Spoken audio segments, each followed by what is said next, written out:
do spontaneous. So I want you to have, what's his name? Eugene. Okay, Eugene has broken his leg.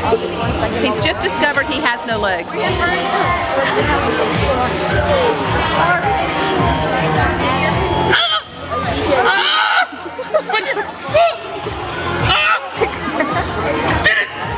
What's wrong? What's wrong, Eugene? What's wrong? Miss Gayla! What? Miss Gayla! What? I have no legs! But they were just there this morning. I woke up, I promise, Miss Gayla. I walked out of Did your grandma take your legs? I bet you're right, Taylor. Cause I woke up, I slept, I spent the night at grandma's. And she told me, she said, Eugene, if you do that again, I promise you, I will take those legs and I would.